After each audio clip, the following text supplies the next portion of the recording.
Hey y'all, my little Betsies. Go ahead and give yourself a hug for showing up to the Lovely J podcast. And this is Coco, by the way. If it's your first time joining in, hey, you gotta go back and catch up. And I mean, you gotta catch up to find out where I'm at in life right now. Right now, I'm grieving an ex that I'm gonna be talking about again. I've been talking about this ex like for the last almost 9, maybe 8 or 9 years on this podcast because he put me through so much. And at the same time, I didn't want to be without him. And he didn't want to be without me. But when push came to shove, and then it could have been a setup breakup though. Really. It could work both ways. I think a little bit of it was a setup breakup because he knew he was coming into a lot of money. But you got to go back and listen to previous podcasts and, well, or either just pick up from here. Now, what I'm going to be talking about tonight, this morning, it's 1:23 a.m. in the morning. Eastern Standard Time. I'm in North Carolina. I got to get this off my chest because I have been thinking about it all day long. Now, I'm getting better now with the grief thing.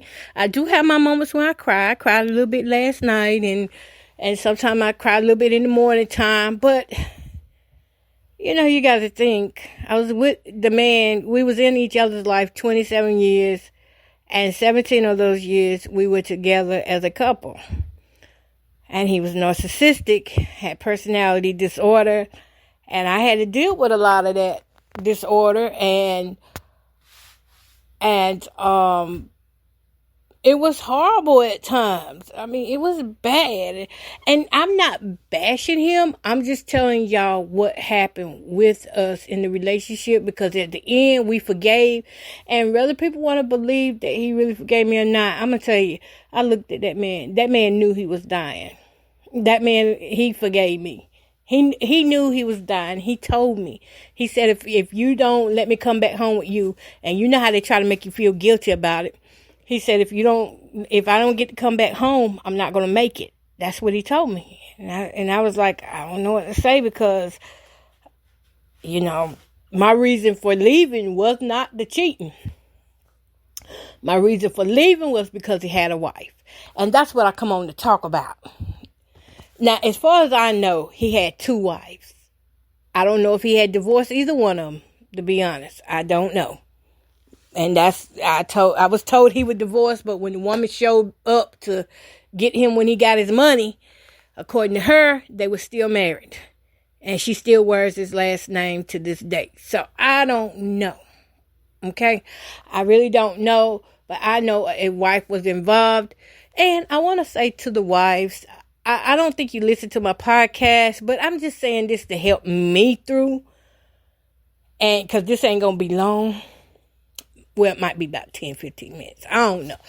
I shouldn't have said that. But I thought about this all day long. And I was like, I need to get this off my chest. And I'm going to get it off right now. If it had not been for the wives. So I want to thank those wives.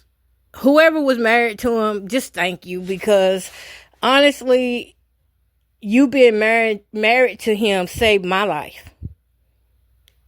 I know you don't see it right now, but it was one thing that I had that I really had in my core. And it really was one of my core beliefs and my values that were deep down inside of me. Don't sleep with nobody's husband.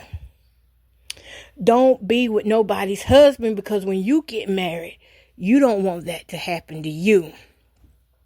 And I've been had that in my core since I was a little girl because I saw what happened with my parents and I saw what happened with my aunts and my uncles and how the sleeping around with somebody's husband, it was a mess. I saw the turmoil that it put on the spices. Let me say like this.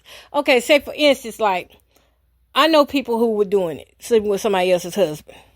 Okay? And I saw what it did to that man's wife.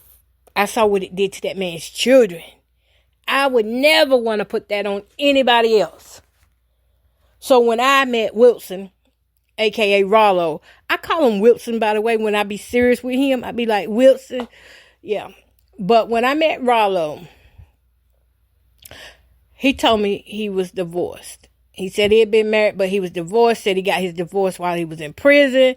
And I was like, okay, well, that's fine. Okay, well, I can talk to you because, and I found out, over the years, everybody still kept saying he was divorced. But then when he got approved for this disability money, it seemed like women started coming out of the woodwork. And the one that came up was the wife. The wife, she was from Florida. And she said, I come to get my husband. And she was the one that saved my life. Because I promise you, the way me and him were going, either one of us was going to end up in the ground or one of us was going to end up locked up. Because it had gotten really bad between us. The fights were getting worse. The arguments were getting worse. But neither one of us wanted to be apart. We were so addicted to one another. I needed him to need me, and he needed me, to get my fruit. He needed me to be responsive to him so his ego could get fed. Well, and it would have gotten fed until that wife showed up. There's no doubt in my mind, and I can sit here and tell you with a straight face, I would have took that man back. If that had been another woman, if it had been any other woman, I would have took him back. Because that's how weak I was at the time. That's how low my self-esteem was. That's how much I was hooked on to him. And I was hooked on the cycle of abuse that we had for each other. We fight, fuss, and then we make up. I was addicted to that, and he was too. It then became our routine. He go down the road and do what he want to do. Then he come back Monday through Thursday. Then he get ready to prep Friday Eve, which is Thursday night. He started it up, start showing off. And then showing up, by the time Friday's here, I didn't keep them out the house again. He in the dog house, got to get out, and he go spend the weekend doing what he was doing. So we was in that cycle of Bruce deep for years. If that wife had not showed up, I probably would have kept going for it. Because that's all I knew. That's all me and him knew. We didn't know how to be really kind and loving to one another the way we were supposed to.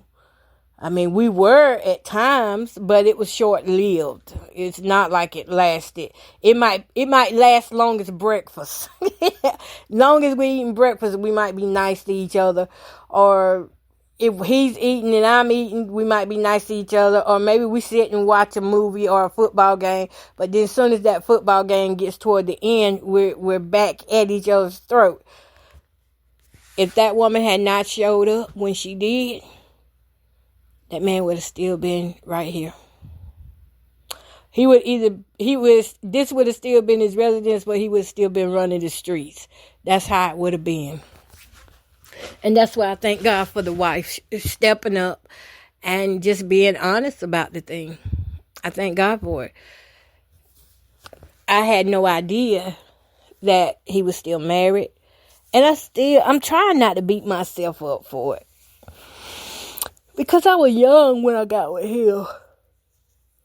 Y'all know I was like a baby under him. His children were my age. I was 22 years old. He was almost 40. So, I'm like a baby up under him. And I didn't know really what I was doing. I just know I didn't want to stay in the relationship that I was in. And that was one of the reasons why I stuck with him. And then he wasn't ashamed of me. When I tried to date guys my own age, they were ashamed of me, and they didn't want to put me in the light. They wanted to only meet at nighttime and in the dark, and didn't want no open relationship. What they wanted was a hit and go, and that's it. But that wasn't what he was wanting. He was wanting a place, and how narcissists are. If you are a high value woman, if you have kids, first of all, men be watching. And when you get men that are sometimes somatic and they are just, they really not into women like that, but they need a roof over their head. They need a place, a residence, a just-in-case place. So I became the main just-in-case place. So I was like the main attraction for years with him. And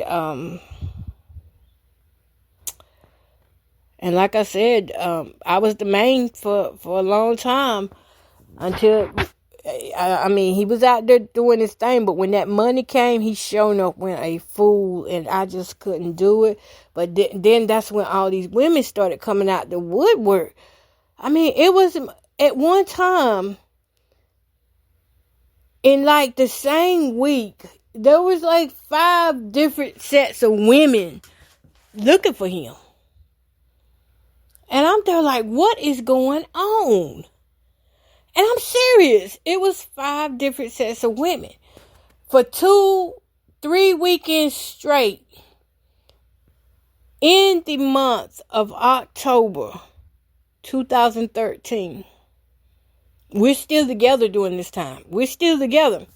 I'm still going down to his family house and we drinking and having fun, and he coming with me every once in a while, but then when we get down there, he get missing. And one night we're down there drinking and things, and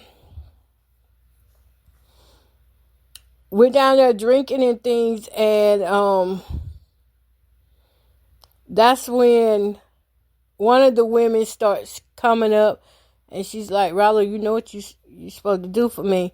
And I'm like, what am I missing? Because everybody started acting funny. It was like everybody got quiet when I came up, and they started treating me different when I came up. And I didn't know what was going on or why they would treat me different. I don't believe I was on the blacklist back then either. But I just noticed that it was women starting to come around that hadn't been coming around like that. And that's when I put 2 and 2 together that something's going on. And then one woman, she has this knife in her pocket. And she starts talking about how him and her are supposed to be together, or they supposed to do something. And I'm like, what? And my cousin, he's like, well, if y'all mess with her, I'm going to shoot y'all. Y'all better get the hell away from here with all that. Because I ran up on situations that I didn't know was going on. So I didn't know he was talking to these other women like that. I thought he was just going down there smoking the drugs and getting high, and that's it. But he was running game. He was getting them women money.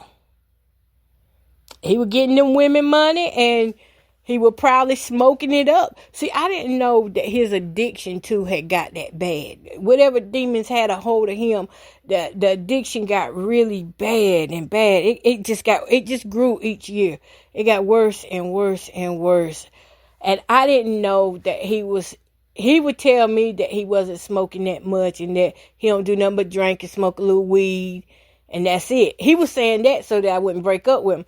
But I could look at him and tell he was still smoking the stuff by his attitude. He was up and down, like he was very emotional.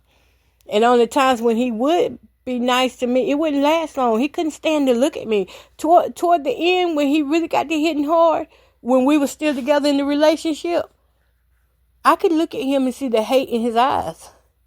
He would stare at me like he'd be sitting on one chair and I'd be sitting on the other chair across from him, and he would stretch out across the whole chair and cross his legs. Look, he would see people coming in my house to sit down. He would not move his legs out the chair so nobody could sit down. I mean, this was a long, like 60-inch wide sofa. And he took the whole chair. I'm just remembering some of this stuff, y'all. I'm just getting it out because I'm just remembering. Now, I don't want y'all to think that I'm trying to, this was me and his business. It was. But he gone now, so I can talk more freely about what happened with us. And not that he's not here to defend himself, but it's some things that it was blocked out until he passed away. It was like when he passed away, parts of my brain felt safe again. And that's when it started releasing these memories that aren't so pleasant. They aren't. But he would take up the whole chair. He would cross his legs. He'd fold his arms across his stomach, hold his beard, and his lips would be sticking so far out. He'd be mad for nothing. He'd wake up like that. He'd go to bed like that. And then when the friend, I'm going to call him Hammy, when Hammy would come by and pick him up, it's like he'd light up. He'd start smiling. He'd be the happiest person around this person. And then he'd be like, baby, I'll be back. I'll be back, baby. That's how he be. And, start calling me all these love names and things like that. Love bumming me, basically.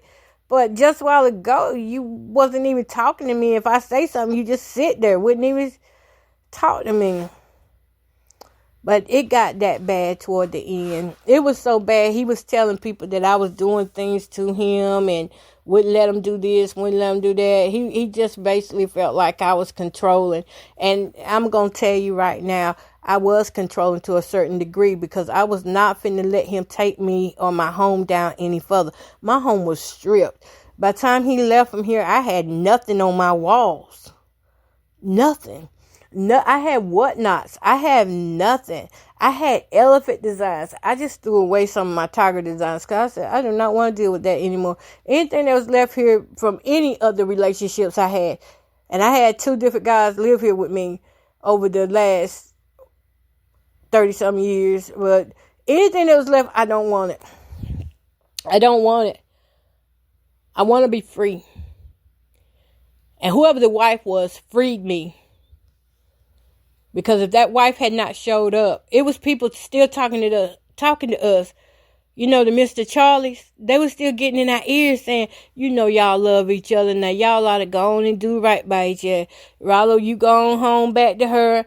And Jamie, you treat them nice now. Because I was known as treating them bad. But really all I was doing was protecting myself. Because if they knew who he really was at times, which I'm pretty sure they did know who he was. But there were times that,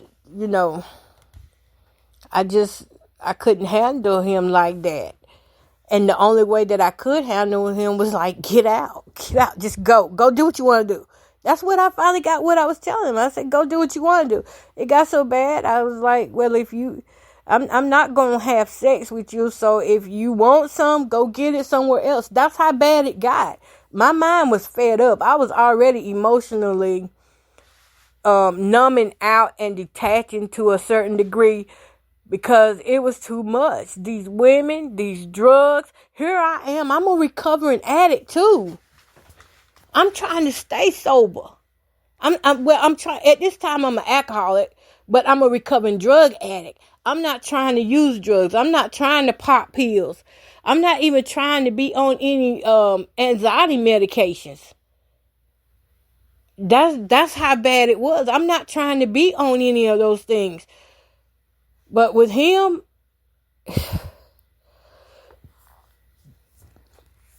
he did a number on me. And the only thing that stopped it was the only one that could stop it. Because, God will let us run and make our own choices. And I think I called a good call on that. The only one that stopped it was the only one that could stop it. His mama couldn't stop it. Nobody in his family could stop what me and him were doing.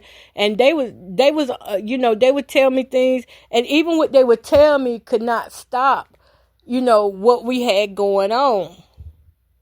But there was one woman out there that could. And that was the woman that still wears his last name to this day. She was the one that stopped it. When she showed up for her husband, I can't compete with you. You are his wife. You got his name. I got nothing now. I got nothing. And that's one of the things that hurt when he passed away, is because I think in his heart he knew he left me with nothing. He said he would leave me with nothing. And he did. Even though we forgave each other and we were separated for 10 years, I don't know why I always want to say divorced. I don't know why I always want to say that. But We were together 17 years. We knew each other 27 years. And that other 10 years of the 27 was when I went no contact. Only talking to him briefly. Not many days, not back to back. It might be 2 or 3 times out of the year. That's about it. Or birthdays and holidays. That's the only time we talk, birthdays and holidays. Other than that, that was it. Could not do it. That woman saved my life. If she had not showed up when she did, I would have been so stressed out by now. When I came out that relationship, I came out with my eyes were lopsided. My face was off. My face was different sizes. One side was smaller than the other. I came out with trauma on the brain. I had to be trained over again how to live without anxiety, how to live without being depressed from it. And when I look at some of my pictures from back in those days, over the last 10 years, to be honest, I just really started getting myself together to the point where now I feel like I want to wear makeup. I just got here. So now I really want to start doing my hair. I want to look nice. I want to wear nice things. You know, it took me 10 years to get here for that. 10 years. In 2020, pandemic, he came up to see me. And I wanted to look as much manly as I could. I wanted to look horrible to him. I stopped wearing makeup so I wouldn't look good to him. Because I knew makeup was the one thing that drew him to me. He liked it, my makeup. So when I started my weight loss journey, I stopped wearing makeup. I said, I don't want to look good for any man now. And I stopped wearing it, and I started posting pictures of me on social media without makeup. I cut all my hair off at one time. I think that was like 2022. It just got to a point I didn't want to identify as a beautiful woman. Of course, I still wanted men, but I didn't want to identify as a beautiful woman anymore. I wanted people to just see me how I was when I'm without makeup. I wanted people to know that I'm a human.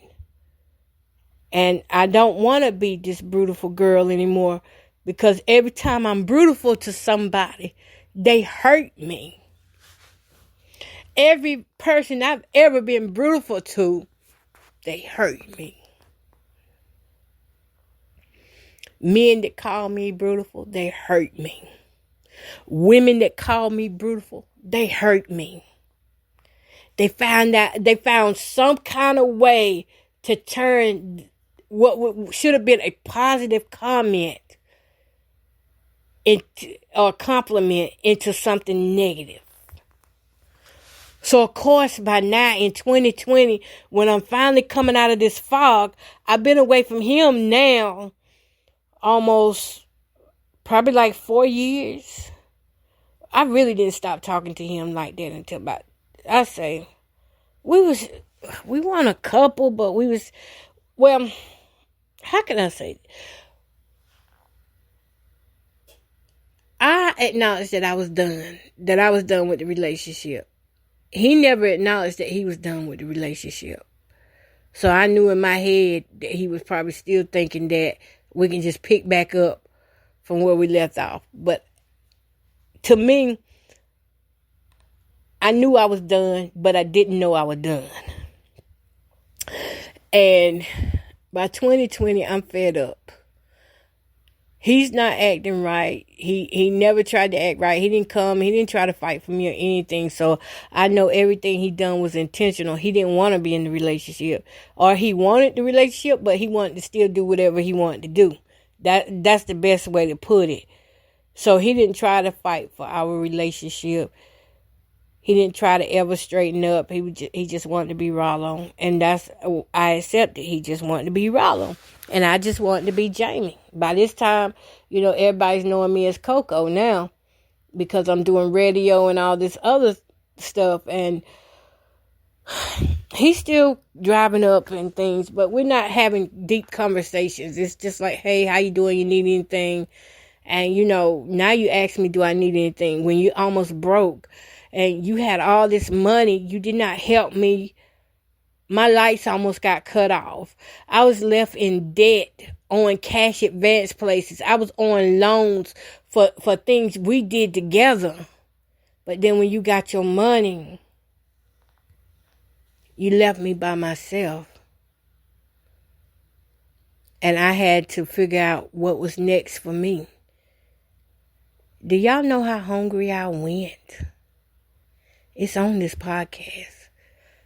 I vlogged and I did talk vlogs about everything I was going through.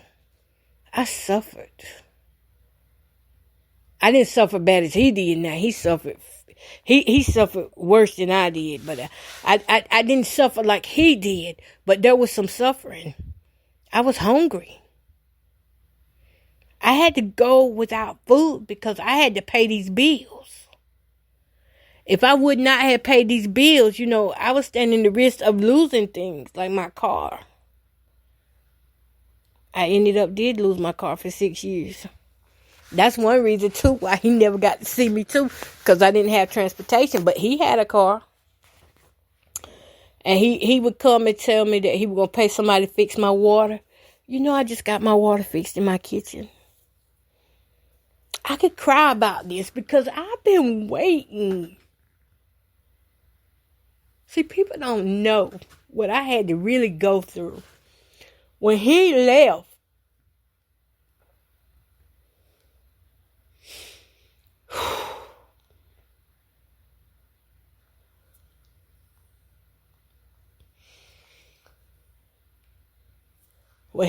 he left me financially broke.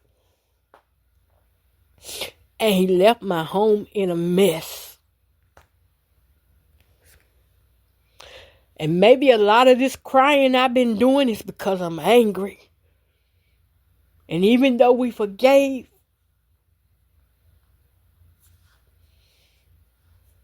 it don't take the pain away of what I had to go through. It just says that your debt with me is canceled.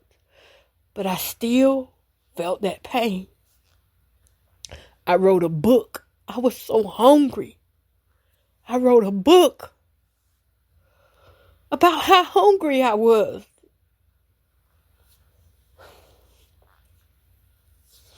I already had to file bankruptcy when we were together. So he knew. He was the one going in the store getting the money orders. The stamps, the envelopes for me to send off the payment to pay the bankruptcy those 5 years. I was on bankruptcy.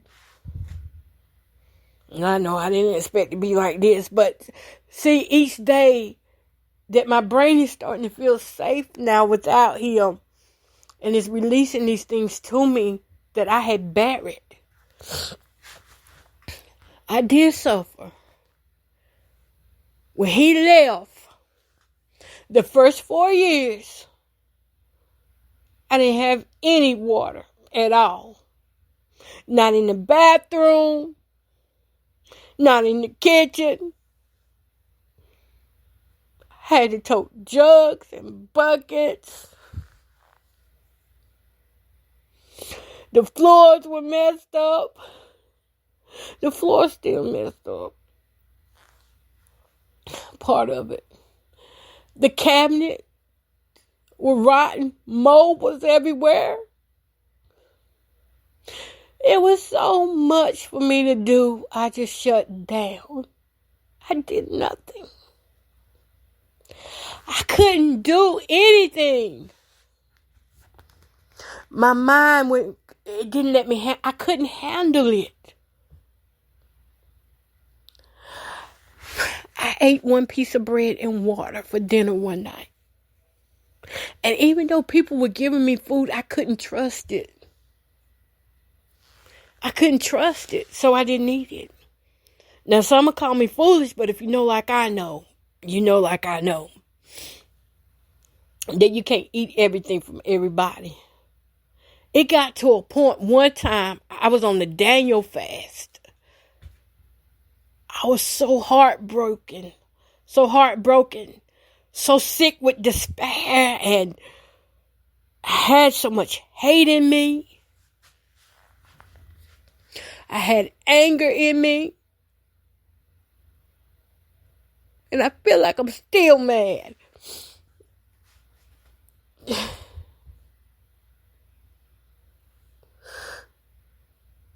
I never told nobody what I was going through. I was so hungry. Didn't have the water, so I didn't take no bath for. I had to go almost 12 weeks without taking a bath. Because at this time, I'm broke too, so I can't afford bottled water. And I don't want to be a burden on others. I've already been asked for jugs of water just so I can have something to drink and to cook with little food I did have to cook. You know what I survived off of? And this is a very good meal, but I haven't ate it since I've been able to afford food. I survived off an eggs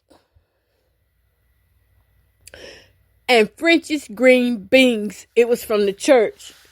Because some of the food they sent in church, it was just too bad. Couldn't eat it. The only thing I could eat were the canned goods. I survived off those canned goods. Every time I open up a canned good, I crack an egg over top of it and fry it. And that would be the best tasting egg. I mean, I felt like royalty. I cry now because I haven't eaten out of a plate in 10 years. A real plate. Because I couldn't wash the dishes. I didn't have no water. And the little bit of water I had, eventually,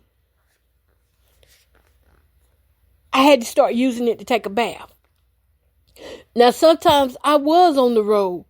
But then when I ran out of money, I couldn't travel on the road like that. I think I started running. I had a program in 2015, a Mother's Day show, and it broke me on further down. I couldn't afford nothing else. After that Mother's Day show, things got so bad on me. And he looked at me and said, I told you about effing with MFers. He said, I told you play with God, that's what happens. That's what he told me. Instead of him trying to help me, or bring me a plate or something to eat, he said, I told you play with God, that's what happened. And that was his excuse why he couldn't help me. He said, I can't interfere with God. God doing that to you for a reason. I can't interfere with God. So he didn't help me there. He didn't give me nothing to eat. Didn't give me no money to get nothing to eat. Didn't even give me money to buy a soda. From 2015 to 2020, things got so bad here. By this time, something happened in my master bedroom, and I can't even sleep in that bedroom now because the roof is leaking. Now there's mold coming. So I had to take the bed out of there and everything, throw that stuff away. I ended up having to throw away the chairs and everything that was in the living room because of things that happened in here that I don't want to talk about right now, but it was some things that happened in here, and I had to get rid of all my furniture, even down to my kitchen table. Everything had to go. There was nothing left in here but one chair. That was it. It was just one chair in here. I had to get rid of everything. He didn't try to help me. He didn't care that I was up here like that. And he knew I was up here like that. He knew it.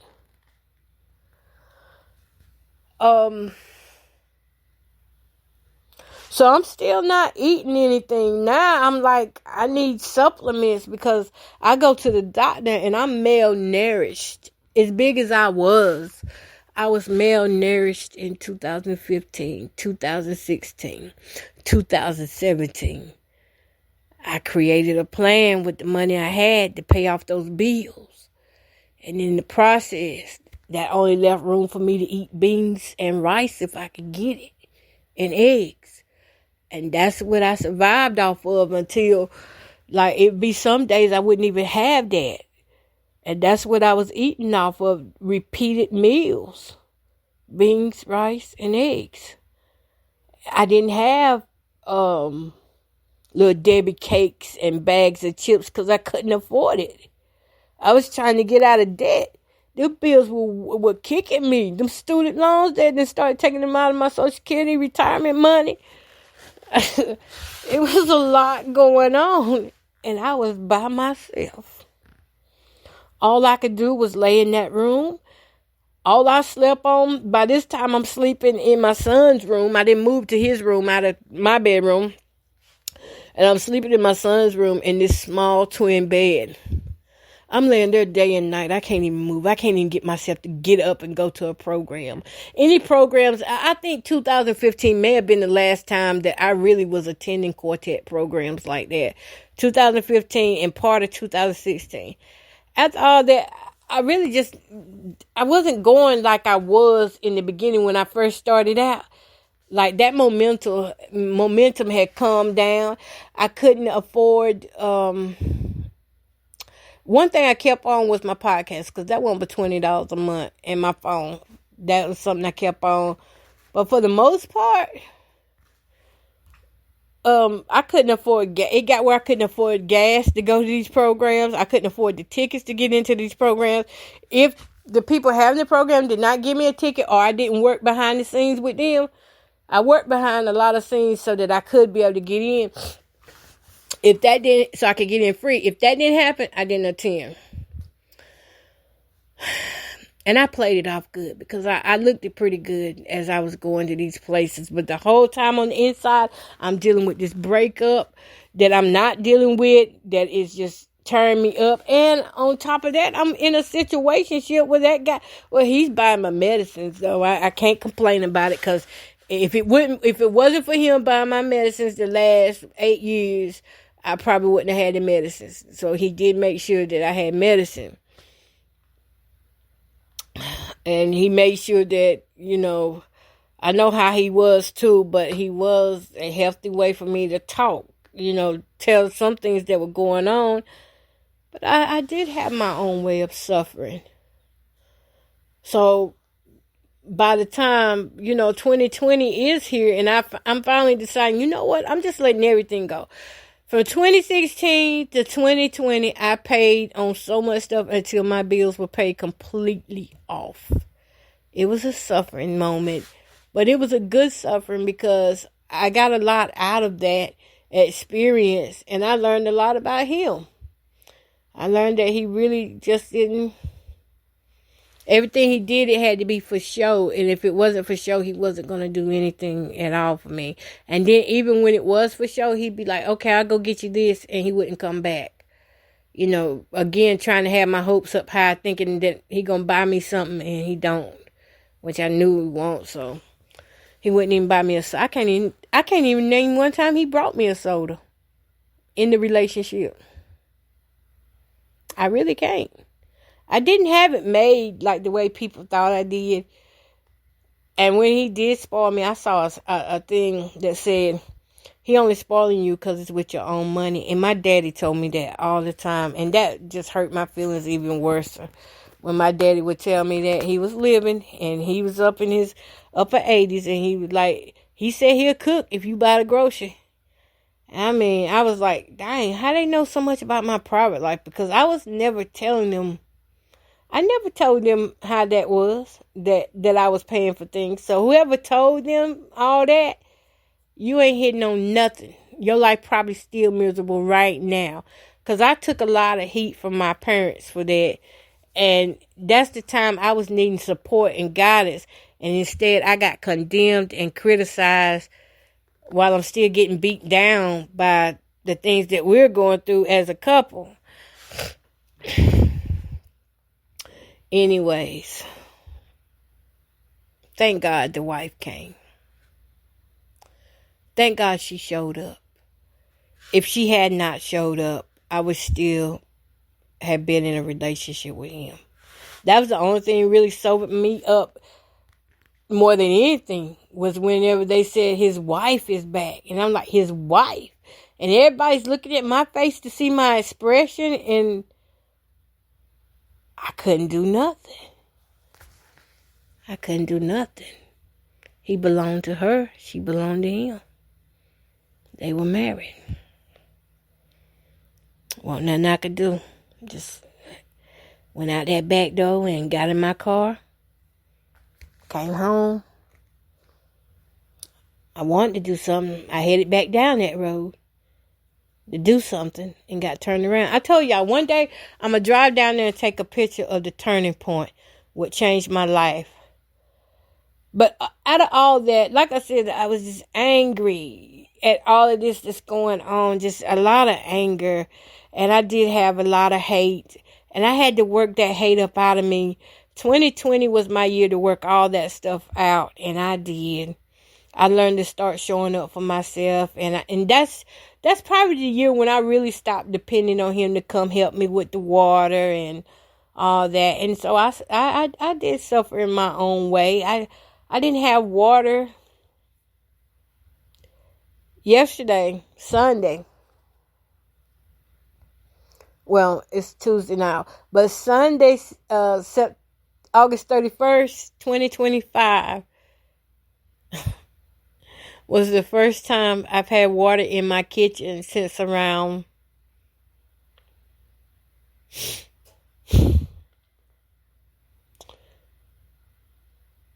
Since around 2015.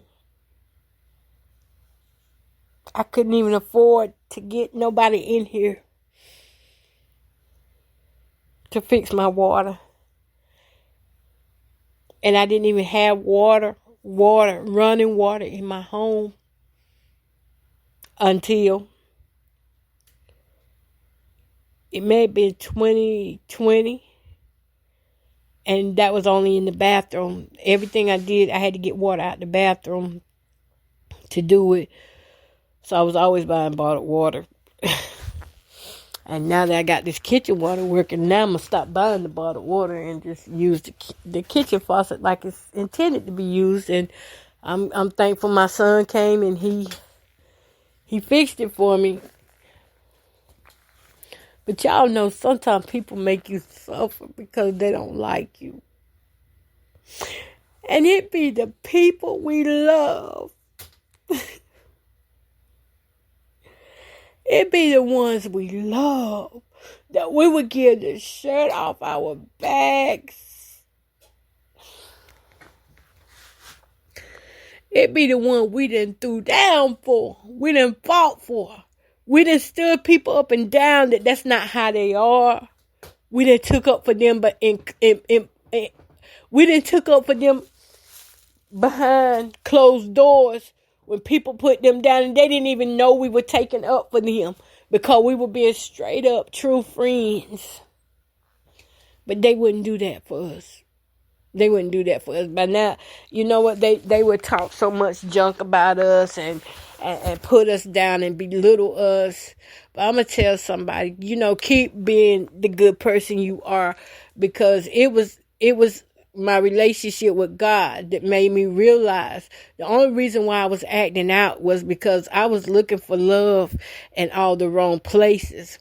Everybody I was going to for love, they wasn't capable of love because they had been through just as much trauma as I had been through.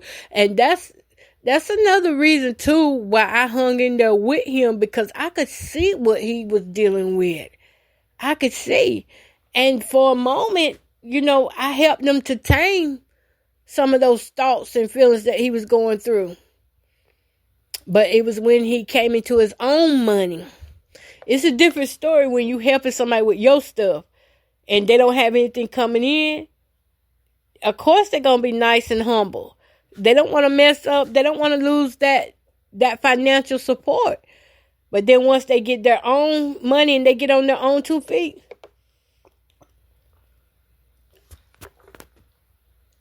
that financial support, once they can support themselves, you don't matter. It's like they automatically shut you off. It don't matter how long they've known you. They don't want you no more. He got his money. He didn't want me no more. Jackie Neal said, he don't love me. Oh, no, he don't. But he can't stand to see me with another guy or with another man.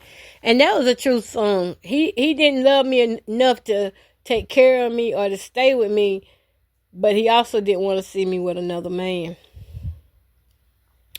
But one thing about narcissists and empath, once an empath decides that I'm no longer in your corner, you're on your own, bud. I always say when I take my hand off of people, that's why it take a lot for me to step back off of people. It take a lot because I don't know. I got high tolerance for pain, emotional pain, that is. So when it's 2:00 in the morning, I gotta wrap this thing up. So it takes a lot for me to just let people go. And it's the people that I see that really need the help the most that it's hard for me to let go. There were people in my family. I didn't never want to detach from them, and I saw that they needed the extra help and the support. But if me helping you is hurting me, we can't do that.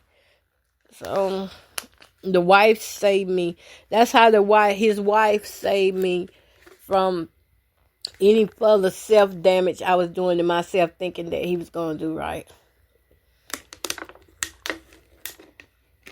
I'm drinking water, y'all. And I thank God for that woman to this day. Because if it wouldn't have been for her stepping up and saying she was still part of the picture, I would still been trying to hold on. I know I would have. Because one thing, it's hard to leave narcissists. I mean, you fall for them and you see everything they dealing with, and you want to be there for them. I wanted to be there for him. I wanted to help. I did help him. I helped him get his disability money and things.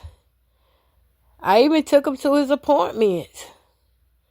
Took him to his hearings. I never forget that. I was the one got the lawyer for him and everything. And then when he got what he needed, it was like, take this. And what he meant by that was kiss my ASS. And I was left high and dry. And you got to know that you can only run from that kind of pain for so long. If you don't deal with it, eventually it comes back and you have to deal with it. Somehow it's going to come back to your door and you're going to have to deal with it. And I never had dealt with it until he died. When he died, it was like, dang. I wasn't so much wanting to be his wife then. I mean, I had already seen how he was. He was not changing. And they said he did not change. And you can look at him and tell that he really gave up on himself. He got so little. Those drugs kill, y'all. Drugs are not good for anybody. Please do not do them. I'm telling you from experience, it's a life of sickness. And then when you start getting sick, you get depressed because you're sick. And then when you get depressed, now you need something for that. And then once you take something for that, you need something for the depression pills, side effects. And it's just, it's an ongoing thing. You're going to always need. When you just try Jesus and he's all right. He can help you. He helped me. And after all of that, though, even if he would have got a divorce from her, I wouldn't have married him. What I was dealing at first when he passed away, the tears and the saying the broken promises and things, you got to understand, I wasn't dealing with a right now moment. And I hope I was explaining that clear when I was going through it. I was dealing with the breakup that happened 10 years ago because I never really acknowledged that we were done, we were finished. My mind went numb. It went blank. It shut down. Anything that had to do with Jamie and Rollo, my mind shut down.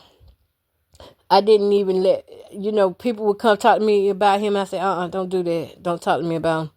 I couldn't even talk about him. That's how bad it was.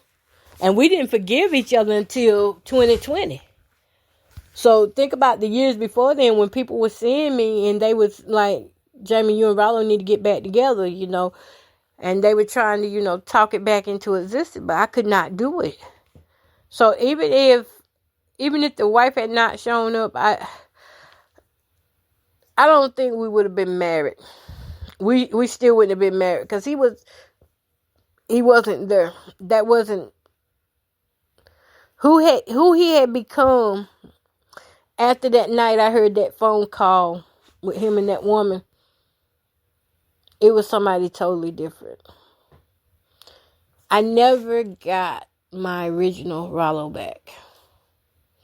The original man I had, or I don't know, maybe it was just part of love bombing.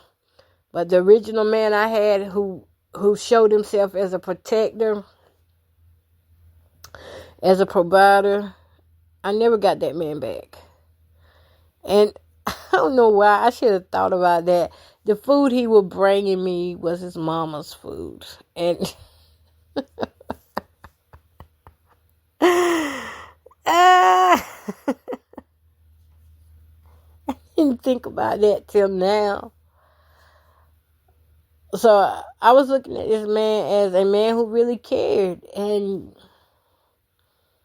of course he never, I don't know anything. Only thing he ever really gave me from him with his money was a rug we got from Walmart. It was $22. It went in the center of the floor. That rug and that ring. That's it. Out of 17 years, that's all I got. Y'all, I gotta go to bed. I'm gonna try to anyway. But I want to get that off my chest. It wasn't hurting or anything because of that, but it's just I wanted to let that memory out before I lose it. Because I've lost so much memory due to trauma. Y'all, don't be in these relationships that's gonna mess your brain up. And I know I haven't been my best self this week or last week or the week before last. And I keep trying to tell people I just need time to regulate because it's not easy as people think. I am a CPTSD survivor, which means I got hit with trauma after trauma after trauma after trauma after trauma to my brain. And I don't know why people wouldn't think that his death wouldn't affect me because I was with him 17 years. People looking at me like, you wasn't together, so why is it affecting you like that? It's complicated. When you with a narcissist, it's like you never really break up. You just go your separate way, but still everything they've done to you is somewhere in your brain, and that part still holds connection. And that's why we have to force ourselves to go no contact. Otherwise, we just keep repeating the cycle over and over. We break up the makeup, break up the makeup, break up the makeup. And we have to force ourselves to leave them. And we can't look back. Or if we run across them, because I don't want to ever tell nobody go no contact. No, let me tell you. I want to tell you go no contact, but always keep yourself open for different possibilities because eventually you will see this person again. So you don't want to get hung up on the saying no contact and not realize that you might see this guy tomorrow. You might go to the store and there he is. All of a sudden, there he is at the store. So you don't want to put yourself in a position where you have to be avoided. You don't want to do that. So when I say no contact, that means stay away as much as you can. You got to heal. You can't heal in the same environment that you got sick at or you got your trauma from. That's why I moved from home at the age of 15. I couldn't heal in that house because I was remembering all the things that happened to me in that house. That house was like a haunted house. That was like a horror house to me. So for me, living in that house was bad. So I had to move from there. But I never got a chance to deal with that trauma that happened in that house because when I got in those toxic relationships, now you just skip from one toxic thing to another toxic thing to another toxic thing until you really get by yourself. And if you're in your 40s when you get by yourself, you're not going crazy. You just got to sort it out because you will feel like you are going crazy. It's not crazy. It's your hormones. It's perimenopause, or it could be menopause. But you're not going crazy. You just got to take time, write out everything. Give as much conclusion as you can to some of the things that have happened to you in your past. And you can make it. But you got to close things out yourself because don't think the narcissist is going to close it out. But, of course, in Rollo's condition, for Rollo's sake, I will say this. He did close it out. He closed it out nice, too, because we forgave each other in 2020. But now these are just stories that I'm telling for educational purposes and also to, help me with the grief. We did. We forgave each other. And in my heart, I believe that was a true forgiveness because I looked at him and he knows I know the real him. Others may not know the real him like that, but I know the real him. I know the little boy him. I know the changing of personalities. I could do a whole analysis on him. I know the real him. I know him when he tunes into when he turns down his hyperness, and I know the different vocal changes, the different expressions on his face that he would have. I knew them, but the man who passed away, I didn't know him. Those last 10 years, I didn't know that one. I know the one who I was with before then, who was like this little boy who was running around like he was still in high school. And he always said it. And I believe that's when he shut down, was when he was a young boy. Because he always said, I'm 16 with a bullet. But little did people know was that he was telling the truth. Mentally wise, he was around 16. Mentally wise, he was around 16. And he thought he would be that forever. And in a way, he had me believing he was young forever too, because evidently, I didn't realize till I looked back at our pictures that he did look 50-some years old. He looked at his age, and I just didn't see it when I was with him. Maybe because I was with him, and maybe because when we broke up, I never looked back at those pictures either. So see, those pictures that I was putting up are pictures I just started looking at. I hadn't looked at those pictures in years. I didn't look at those pictures after we took them. That was it. After we broke up, I didn't look at nothing that had to do with Rollo. I was snoozing people. When they would post pictures and things, I would snooze them, and I couldn't take it. I couldn't take looking at him because I didn't want to deal with what I really had to deal with. And I know I was running from it. I was running from it because I already had a lot going on, and you can't run, you can't hide. You might as well let God help you. But we did forgive each other, and I'm going to stand on that. I'm going to stick by that. And who I saw laying in the casket was not the man who I saw that had been running those streets the last 10 years. The man I saw laying in the casket was the young boy who never, even though, his face was aged, but what I saw and what hurt me was the young man who never healed. That's what I saw. Now, I know the pictures show one thing, but what I saw was a young man who never healed. See, I watched this. I saw who this man cried for. I saw him with tears in his eyes. They weren't for me. But I did see him when they would come. I saw the changes in him. I didn't know it was mental health at that time. I just, I'm an alcoholic too, so I'm just thinking it's the alcohol and drugs making him act like this, not knowing that he has a real personality disorder. And y'all, I gotta go. It's 2:22. Didn't talk on here an hour. I'm gonna let y'all go. We might talk some more tomorrow about it. I don't know. It just depends on how I feel. Again, thank the wife. I mean, it hurt.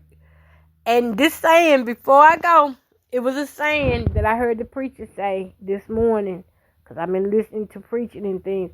And the preacher said, brokenness is painful. And he was not lying.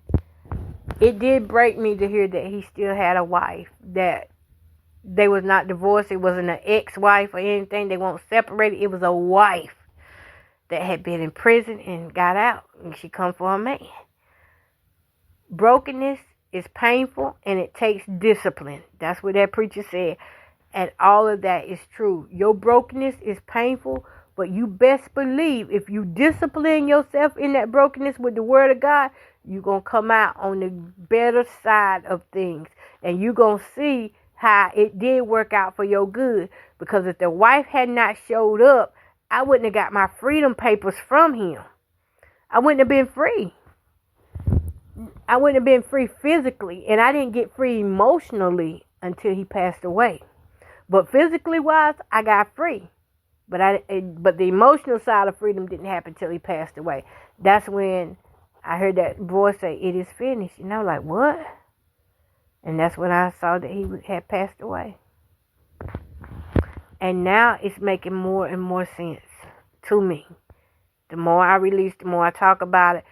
And as each day goes by, my brain feels safer. With him, I was never safe because he kept me in things. And we'll have to talk about that another day. But with him, he started out being my protector and my safety, my forever hero. But by the end, I was terrified.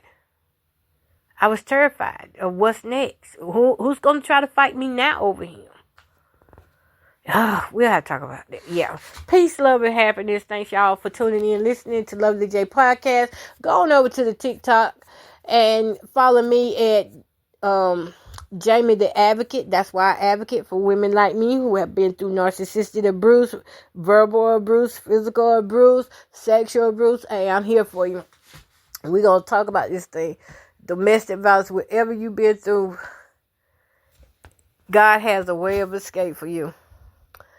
But I'm Jamie the Advocate on TikTok, and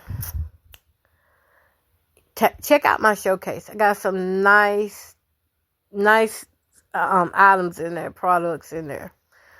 All right, y'all, I'm out. I'm going to try to go to sleep in this chair, y'all. This is day 3 sleeping in the recliner. We'll talk about it.